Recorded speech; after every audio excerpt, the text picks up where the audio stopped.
Hello दोस्तों, तो जैसे कि आपको याद ही होगा कि पिछले एपिसोड में इशिगुरो ने कहा था कि मैं तुम चारों की ऐसी तैसी कर दूंगा, और इधर रित्सु और हानाजावा की बहुत ज्यादा बुरी हालत हो रही थी और ये लोग यही कहते हैं कि अगर मॉब तुमने अपनी पूरी ताकतों का इस्तेमाल नहीं किया तो हम मारे जाएंगे। इधर मॉब भी कहता है कि मैं इनको मरने नहीं दे सकता, तो इसका मतलब मेरे पास और कोई चारा नहीं है बजाय अपनी पूरी ताकतों का इस्तेमाल करने के। लेकिन तभी यहाँ पे रेगन आके मॉब को रोक देता है और कहता है कि कभी कभी जब मुसीबतें आती है तो हमें भाग ही जाना चाहिए और इसमें कोई परेशानी नहीं है। तभी पीछे से साकुरा आके रेगन की पीठ पे अटैक कर देता है और रेगन नीचे गिर जाता है। हानाजावा कहता है कि मुझे तो यकीन ही नहीं हो रहा ये हो क्या रहा है। इधर रित्सु मन में कहता है कि मुझे तो लग रहा है कुछ गड़बड़ होने वाली है, अब मेरा भाई बहुत ज्यादा परेशान हो जाएगा और कुछ बुरा होने वाला है। लेकिन मॉब इधर साकुरा से कहता है कि सच बताऊं तो मैं किसी को नुकसान नहीं पहुंचाना चाहता, लेकिन अगर मैंने ऐसा नहीं किया तो शायद हम आज मारे जाएंगे। ऐसा महसूस हो रहा है अभी मुझे एहसास हो चुका है कि मुझे ऐसा करना ही होगा अगर मैं खुद को बचाना चाहता हूं तो। यही सिचुएशन है हमारी। लेकिन फिर भी मास्टर ने मुझे कहा था कि कभी कभी हमें सिचुएशन को छोड़कर भागे जाना चाहिए, तो इसलिए मुझे ये पूरा काम मास्टर के ऊपर ही छोड़ देना चाहिए। तो यहाँ पे भाई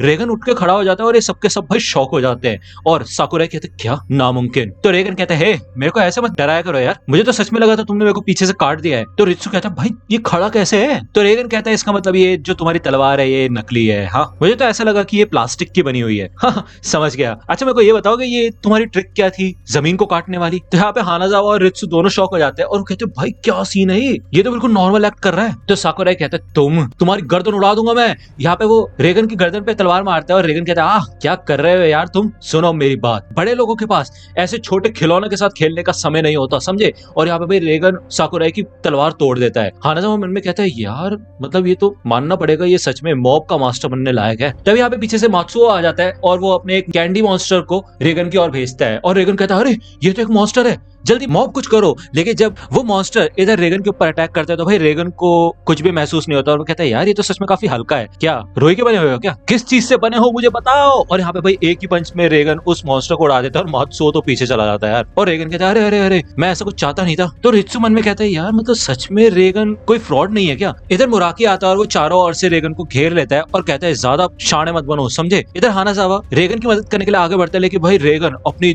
2 ही उंगलियों में मुराकी की बैंड बजा के रख देता है। ये लोग यही सोचते हैं भाई चल क्या रहा है ये।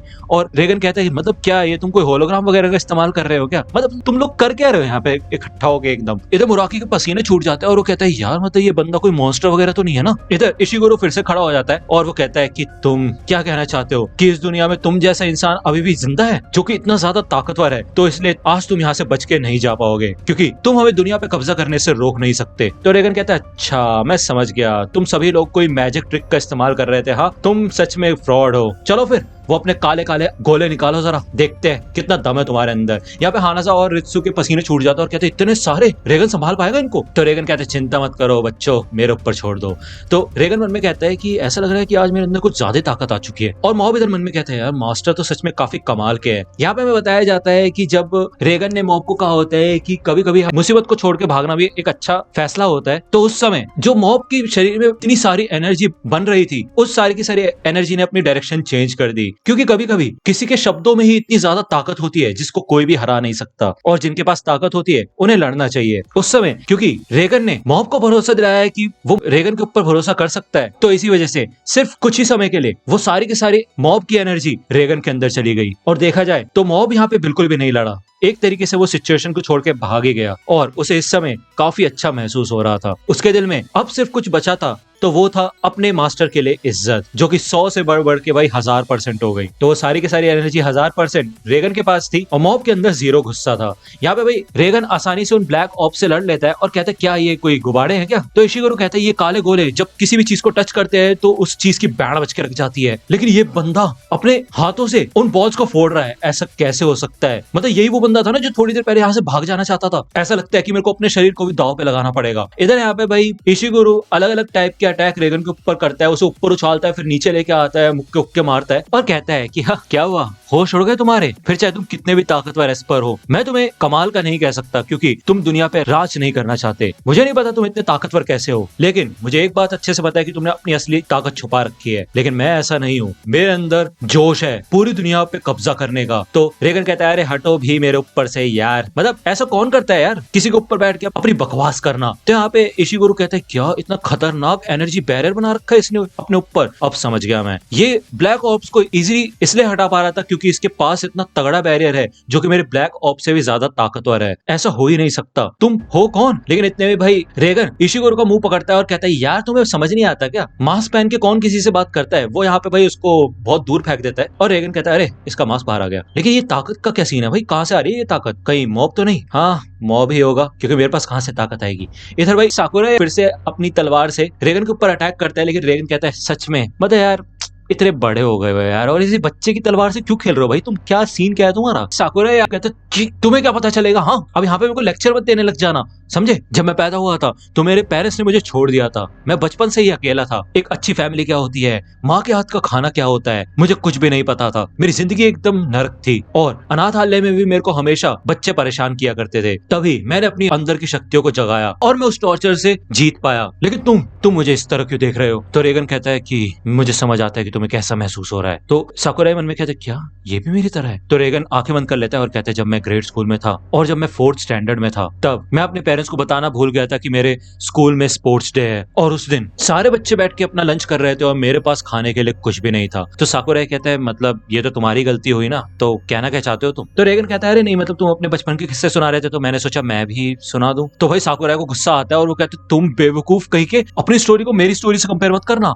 ये है जुगान एयरगन और ये तबाही की मिसाल है, मरो आप। यहाँ पे भाई रेगन आसानी से उसके शॉट से बच जाता है और साकुरा कहते हैं ठीक है फिर सब कुछ अगर फेल हो गया है तो अब मैं तुम्हें अपना शार्प स्प्रे मारता हूँ। तो रेगन कहता है यार मतलब तुम्हें समझ नहीं आ रहा ना अभी भी, जो भी है तुम्हारा परफ्यूम वगैरह भाई किसी के मुंह पे थोड़ी ना मारते हैं, क्या चल रहा है तुम्हारा? तभी भाई साइड से मुराकी फिर से आ जाता है और वो रेगन के ऊपर अटैक करने की कोशिश करता है और रेगन कहता है यार तुम हार क्यों नहीं मान रहे, क्या चल क्या रहा है तुम्हारा? मतलब तुम्हें यार साइकिक पावर्स मिल गई तो तुम ये बेवकूफाना हरकतें करोगे क्या बैठ के इधर? तुम पता कैसे लग रहे हो, जैसे छोटे बच्चों को चाकू दे देते हैं इधर उधर घुमाता रहता है बस वो और कुछ नहीं कर पाता। ऐसी हरकतें क्यों कर रहे हो तुम? मेरे से तो देखा नहीं जा रहा है, मुझे दया आ रही है तुम लोगों पे। और ये क्या है तुम्हारे सर पे? तो मुराकी कहता है तुम्हें उससे क्या मतलब है? हाँ। तो रेगन कहता है और ये शोल्डर पे क्या लगा रखा है तुमने, ये शोल्डर पैड्स, हाँ क्या मतलब क्या है इसका? तो मुराकी कहता है कि ये मेरे शोल्डर को गार्ड करने के लिए है, ठीक है। तो रेगन कहता है इसका मतलब ये जो तुम ये सारी हरकतें कर रहे हो ये सिर्फ स्टाइल मारने के लिए है ना, और इसका कोई मकसद नहीं है। इसके बाद भाई रेगन काफी ज्यादा डांटता है इन दोनों को और कहता है कि ये जो तुम्हारे सपने वपने हैं ना ये सब छोड़ दो, तुम बाकी लोगों की तरह ही बिल्कुल आम हो जैसे मैं आम हूँ और मैं तुमसे ज्यादा बेहतर हूँ, समझे? और ये जो दुनिया पे कब्जा करने वाली बात है ना भूल जाओ ये सब। तभी यहाँ पे इशिगुरो आ जाता है और वो कहता है कि नहीं मैं नहीं मानता तुम्हारी बातें। यहाँ पे उसका मास्क उतर चुका होता है और इधर ये देख के सबके सब शॉक हो जाते हैं कि इशिगुरो असलियत में एक बूढ़ा आदमी है, जबकि ज्यादातर लोगों को ऐसा लगता था कि ये कोई लड़की है। इशिगुरो को ये बात सुन के भी काफी ज्यादा गुस्सा आता है और वो अपनी पूरी की पूरी ताकत इधर दिखाता है। लेकिन इधर मॉब और रेगन दोनों के दोनों थक चुके होते हैं। तभी इधर शो सुजुकी आ जाता है और वो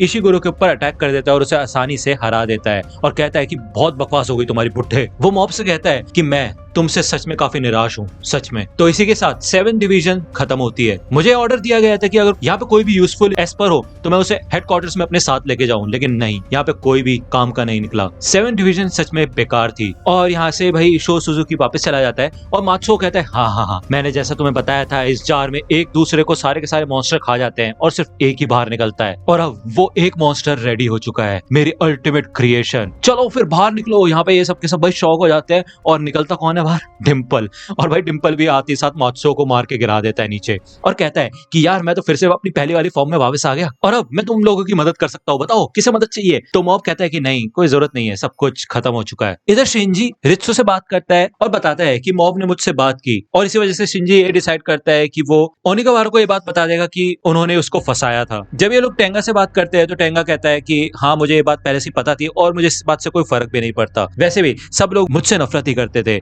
और मेरे अंदर कुछ ना कुछ कमियां ढूंढते ही रहते थे, लेकिन कोई बात नहीं। तो यहाँ पे वो अपनी बॉडी इंप्रूवमेंट क्लब की ट्रेनिंग शुरू कर देता है फिर से। इधर हानाजावा केंजी और बाकी के एस्पर बच्चों को अवेकनिंग लैब में फिर से वापस बुलाता है और कहता है कि अगर तुम सच में मेरी तरह एक ताकतवर एस्पर बनना चाहते हो तो चलो फिर मेरे साथ जुड़ जाओ। दूसरी ओर हमें दिखाया जाता है कि डिम्पल इधर रेगन के पास आता है ये बताने के लिए कि बॉडी इंप्रूवमेंट क्लब की ट्रेनिंग के दौरान मॉब बेहोश होकर गिर गया था, इस वजह से वो इधर नहीं आ सकता। यहाँ पे भाई डिम्पल डर जाता है, ये देख के शौक होता है कि रेगन उसे आसानी से देख सकता है क्योंकि मॉब ने अपनी कुछ ताकतें रेगन को दे दी थी, लेकिन उन ताकतों से सिर्फ वो स्पिरिट्स को ही देख सकता है। तो रेगन यही कहता है कि ठीक है फिर डिम्पल, मेरे ख्याल से तुम मेरी मदद कर सकते हो। हाँ, इधर हमें फिर से 7 डिवीजन हेडक्वार्टर्स का सीन दिखाया जाता है और शो सुजुकी इधर वापस आता है क्योंकि वो यहाँ पे अपना फोन भूल चुका होता है। वो फोन पे बताता है कि 7 डिवीजन को कुछ बाहर से आए हुए एस्पर्स ने आके खत्म कर दिया है। वो बॉस को बताता है कि आपको जल्दी से जापान में वापस आ जाना चाहिए क्योंकि ये जो ऑर्गेनाइजेशन आपने बनाई है वो एकदम बेकार है, समझे डैड। तो यहाँ पे हमें बेसिकली बताया जाता है कि उस बॉस का बेटा शो सुजुकी ही है, या फिर मैं कहूँ शो सुजुकी का पिता क्लॉ का बॉस है। इधर रेगन को पता चलता है कि सूचिनोको को ढूंढने के लिए यहाँ पे भाई काफी बड़ा इनाम रखा गया है, तो वो मॉब को जल्दी से बुला लेता है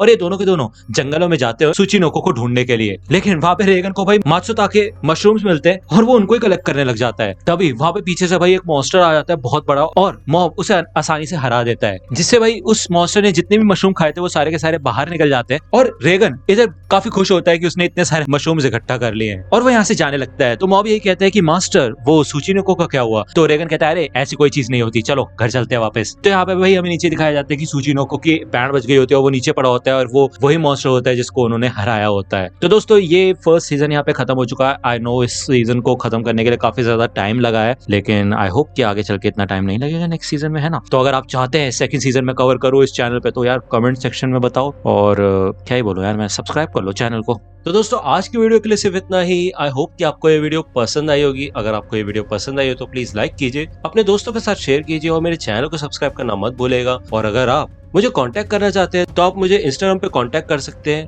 मेरे पेज की लिंक आपको डिस्क्रिप्शन में मिल जाएगी। मिलता हूँ आपसे अगले वीडियो में, तब तक के लिए गुड बाय।